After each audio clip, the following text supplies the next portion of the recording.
Bonjour, nous sommes en direct sur ce plateau télé du Forum Reset où j'accueille avec plaisir Philippe Cahen. Bonjour. Bonjour. Alors vous êtes prospectiviste. Pouvez-vous nous expliquer votre activité? Un prospectiviste a comme métier d'éclairer sur les futurs de demain. Ce n'est pas les futurs possibles, c'est surtout les futurs impossibles qui se passent. Aujourd'hui, il y a eu un accord signé en Ukraine. On ne sait pas si c'est Munich. Et il y a un an, on n'imaginait même pas que ça aurait lieu. Donc le futur est surtout de l'impensable, parfois du haïssable. Et donc vous, votre rôle, c'est d'essayer de voir un petit peu ce qui va se passer, ce qui va se dégager, les futures tendances, on va dire. Voilà.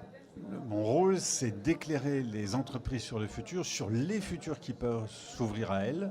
C'est avant la stratégie, parce que l'entreprise, après, aura plusieurs possibilités. Elle va choisir son axe de développement. Ce sera sa stratégie. Et ensuite, elle mettra en œuvre la tactique. Mais le prospectiviste ne fait pas de la stratégie. Sinon, d'un côté, il ouvre, de l'autre côté, il ferme. Si je fais le geste, il claque des mains et ça devient un gourou. Alors justement, vous allez notamment travailler sur les questions de génération et cette fameuse génération Y qui inquiète parfois dans le monde de l'entreprise. Qu'est-ce que vous conseillez aux chefs d'entreprise? Alors, la génération Y, c'est quand même le plus grand choc générationnel de l'histoire de l'humanité. À ce point. À ce point-là. C'est la première fois qu'une génération apprend à ses parents comment on se sert de ces outils. Les parents, en général, quand ils avaient une photocopie à faire, un texte à taper à la machine, ils le faisaient au bureau. La génération Y, elle le fait à la maison. Il faut imaginer ce que ça veut dire comme changement. Le papa ou la maman, ils avaient une secrétaire, ils avaient un service informatique.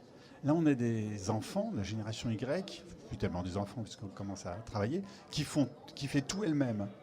C'est énorme comme changement et c'est véritablement un changement d'état d'esprit, de fonctionnement. Ça se sent dans les chocs. Alors justement, au sein de l'entreprise, comment se traduit ce changement et est-ce qu'il peut être bénéfique et comment justement en tirer le meilleur? Alors, sur le plan bénéfique, c'est un choc générationnel. C'est-à-dire qu'on a souvent des patrons qui ont 40, 50, 60 ans, qui voient des jeunes arriver avec 20, 30, 35 ans, qui ont un fonctionnement totalement différent, notamment vis-à-vis de la hiérarchie. Donc ça, c'est un choc profond, cette captation de la hiérarchie. Et on a des jeunes qui ont été éduqués par des profs qui sont de la génération des parents. Et souvent, ces jeunes sont bloqués parce qu'ils n'arrivent pas à s'exprimer dans l'entreprise. Et les générations précédentes, baby boomer et génération X, n'arrivent pas à les faire parler. Or ça, c'est un problème énorme. C'est-à-dire que les anciennes générations, celles qui sont en place, en fait, attendent beaucoup de la génération Y parce qu'elle peut leur apporter une nouvelle vision du fonctionnement d'entreprise. Et là, c'est un problème de fonctionnement qui est parfois très lourd.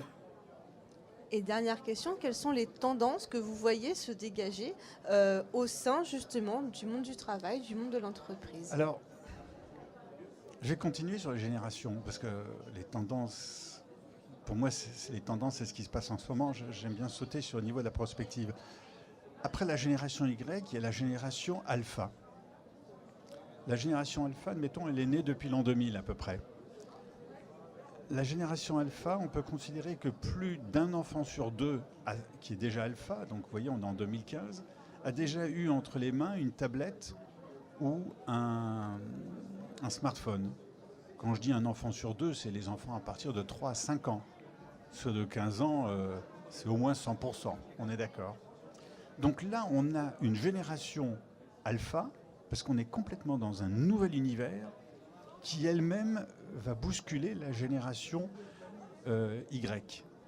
Et pour aller encore plus loin, la génération suivante, en fait, elle apparaît en Afrique. C'est un peu curieux à dire.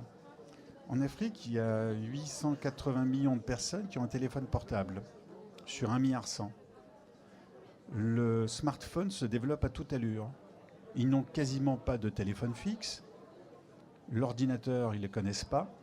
Mais ce qu'ils savent, c'est que l'instrument qu'ils vont avoir entre les mains va leur servir à tout, à faire des achats, à communiquer, etc. Et là, on est dans la génération mobile native que j'appellerais quasiment la génération bêta. un petit peu curieux. Mais c'est-à-dire que la génération Y, elle a connu le basculement. La génération alpha, elle est dans le basculement. Sauf que la génération alpha a comme parents des anciennes générations. Alors que la génération qu'on voit, la native mobile et qui apparaissent en Afrique maintenant, qu'on va voir en France dans quelques années, on va commencer à les voir apparaître, cette génération bêta, pour eux, ce sera totalement naturel, totalement intégré. Et là, les générations X et Y auront du mal à s'accrocher avec ce qui va arriver. Donc on est dans un univers qui... Là, je raconte quelque chose qui se passe sur les 20-30 prochaines années. Mais 20-30 ans, quand on a 30 ans aujourd'hui, c'est rien. Donc on peut imaginer ce que le monde du travail, comment il va basculer dans le futur. Merci beaucoup pour ces éclairages. Merci.